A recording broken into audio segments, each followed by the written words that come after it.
Good morning বন্ধুরা। So প্রত্যেক দিনের মতন আবার চলে এলাম। তো ভেরি ভেরি গুড মর্নিং। সকালে ঘুম থেকে উঠে নিয়ে সেই আবার আমার কাজ শুরু হয়ে গেল। তো মেয়ের স্কুল আছে, তার জন্য নাস্তা বানাচ্ছি। তো সকালে রাত্রে বাদাম ফুটে দিয়েছিলাম, সেই বাদামটা খেয়ে নিয়েছে। এখন কিছু রুটি বানিয়ে দেবো আর চার সাথে খাইয়ে দেবো, আর স্কুল পাঠাতে হবে। তো যাই হোক, আমি তাড়াতাড়ি আমার কাজগুলো করে নিই আর চানটা করে নেবো, আমিও আমার কাজ সেরে নেব। আর আজকে ভাবছি রুটি বানাবো না, একটু পুরি বানিয়ে দেবো, কারণ প্রত্যেক দিন একই খাবার ভালো লাগে না। তো যাই হোক, তোমরা কে কে সকালে ব্রেকফাস্ট করতে খুবই ভালোবাসো। আমি তো ঘুম থেকে উঠেই আগে রান্নাঘরে আসি, কারণ সকাল সকাল ফুল কাজ থাকে। আর যাই হোক, আমি আটাটা মেখে নেব। আর আটাটা মাখার পরে তেলটা গরম হতে দিয়ে দেবো।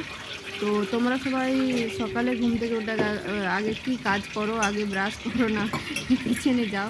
সেটা বলো, কমেন্ট করো। তো আমি ব্রাশ করে নিয়েছি আর ওষুধও খেয়ে নিয়েছি। তো যাই হোক, আমি এখন আটা মাখছি। আর তোমরা বলো শুভ সকাল, আর সকালটা কেমন কাটলো সেটা বলো, কমেন্ট করো। যদি আমার ভিডিও ভালো লাগে থাকে তো শেয়ার, কমেন্ট আর ফলো করে দিও। সো কন্টিনিউ আমার ভিডিওতে বানিয়ে থাকো। আর মৌসুমটা কেমন, গরম কেমন সেটাও শেয়ার করো। তো আমি কিচেনটা রাতে একটু একটু সাফ করে রেখেছিলাম, আর বাসনগুলো ধুয়ে রেখেছিলাম, যাতে সকালে উঠে আর কিছু বিশেষ কিছু কাজ করতে না হয়। তাড়াতাড়ি উঠে পড়ে আমি আটা মেখে নিলাম।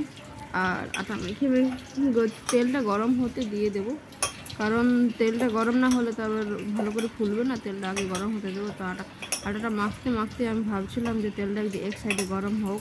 তো আমি একদিকে তেলটা গরম হতে দিয়ে দিয়েছি, আর দেখো পুরি আমার হতে শুরু হয়ে গেছে।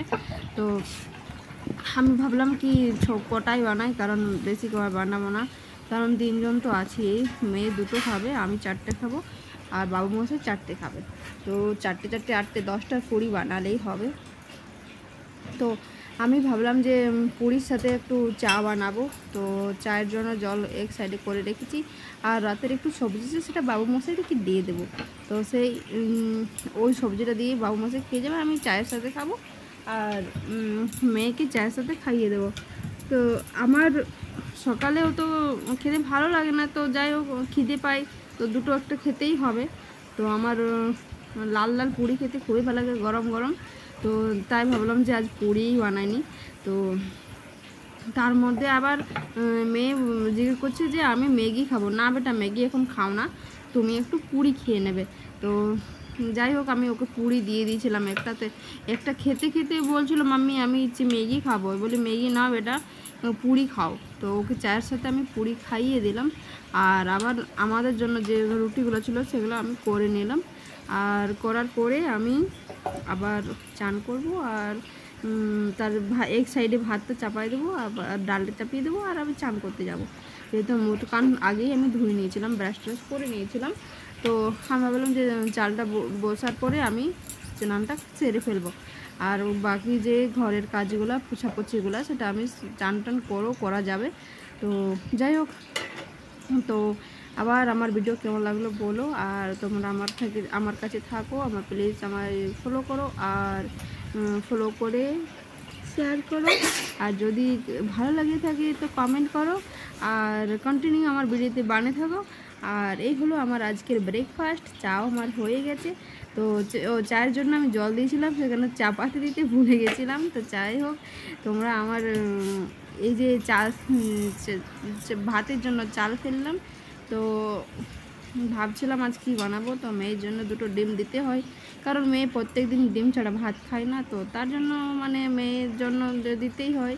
তো আমি ভাবলাম তাহলে ভাতটাতে দিয়ে দিই, আর আমরা চাটা আমি খাইয়ে দিই।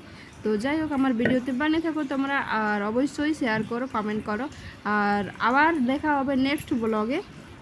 So thank you. কে কে ব্রেকফাস্ট খেতে ভালোবাসো পুরি আর চা, তো কমেন্ট করো।